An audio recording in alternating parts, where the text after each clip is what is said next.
The University of Kentucky College of Dentistry was bound to be different. Dr. Alvin Morris, the founding dean, was only 33 years old. He described himself and his colleagues as young punks, tasked with creating a dental school from an empty building in only 14 months. Because Governor Chandler felt strongly that the medical center would not be complete without a College of Dentistry, Doctors Morris, Bohannon, Daichi, DeRocher, and Romano had a job to do, and a different philosophy of dental education as their blueprint. It was new thinking in the early 1960s to understand oral health as part of overall health. Dr. William Willard, vice president of the medical center, believed in that connection. Dr. Willard, who had a public health background, was way ahead of his time in medical education. And his commitment was a health center to benefit the health primarily of Eastern Kentucky. The college's diagonal curriculum enabled students to begin work in the clinic with patients in their first year. The founders believed that immediate access to patients led to more motivated and more technically capable dentists. It was also a brand new idea to teach social sciences and social awareness to dental students. Dr. Morris's roots were in Eastern Kentucky, so he knew the need that existed there and was passionate about providing access to dental care and medical care in general. He and his colleagues saw an opportunity to use new thinking to build a school that emphasized outreach and created a department of community dentistry that was one of the first in the country. And we had a strong commitment by the people who came on board for support of this. When you try and graft on a social sensitivity to an established dental school, it's not the simplest thing in the world, because it has little to do with passing state boards and some other things. With the Triad as our foundation, the college was off to a strong start. The UK College of Dentistry received attention for doing groundbreaking things in the world of dental education. Dr. Morris had recruited a stellar faculty, adventurous enough and smart enough to take on the challenges of a brand new dental school. The experience they gained at Kentucky often led to opportunities to move on and share some of these innovations at other institutions. So when I left the deanship, there were 17 assistant deans, associate deans around the country in dental schools that come through the Kentucky program. And deans, several deans, associate deans, assistant deans. I'm very proud of that. So Kentucky had a big impact because these young people were bushy-tailed and on their go way up, and they took the Kentucky story to 17 different schools around the country. With so many faces changing at the college, maintaining continuity was a challenge. With each round of new faculty, there was a risk of losing the passion and commitment to the ideal the Founding Fathers created.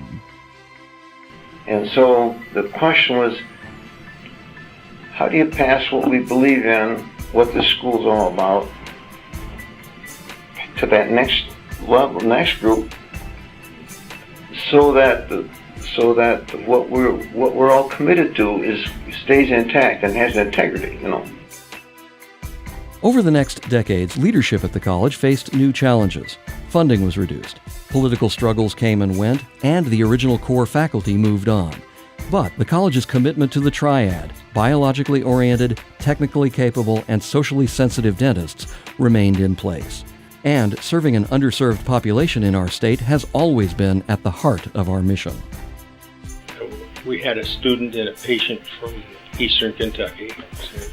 We're doing some treatment on it, and we looked in there, and this woman, I think his woman, had picked blackberries for days trying to get enough money to come in to be treated in the institution, which is nice. Since 1962, outreach programs at the college have grown, and students have created and managed projects on their own that provide access to dental services to people who might not otherwise have them. Our students are out in high school gymnasiums across this state providing sealants to students who can't afford dental care 6 weeks after they enter dental school. They get involved with seeing people in their home environments with the conditions they have. Our students continue to run the Saturday morning clinics for children who are unable to access dental care. Our students do so much volunteerism in the community now that it's incredibly rewarding for me to see as dean. Today, the accreditation process ensures that our graduates are technically capable. The college's curriculum is designed to support the development of biologically oriented dentists, which has become standard in dental education.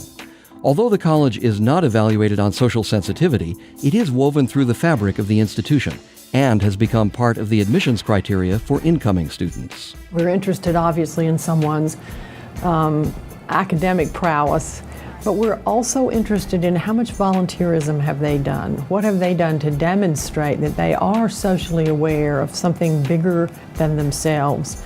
Not everybody gets to go to dental school and be a dentist.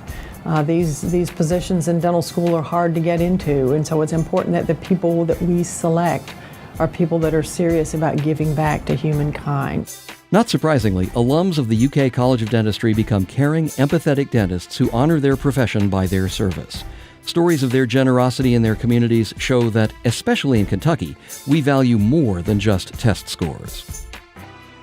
I know that there are a large number of Kentucky graduates who are involved in not only dental services in their community and provision of volunteer hours for that, but other community service projects that embody a professional who sees themselves giving back to their entire community. The future of the UK College of Dentistry mirrors in many ways the field of dentistry itself. Advances in technology and oral health research will drive the way we educate students. But our location in the state of Kentucky will also demand that we remain committed to the social sensitivity that our founders valued so much. But in terms of the core reason we're here, to educate the next generation of oral health care providers, to perform research to advance oral health care, and to provide service throughout the Commonwealth will never change. Those will always be the core of what we do.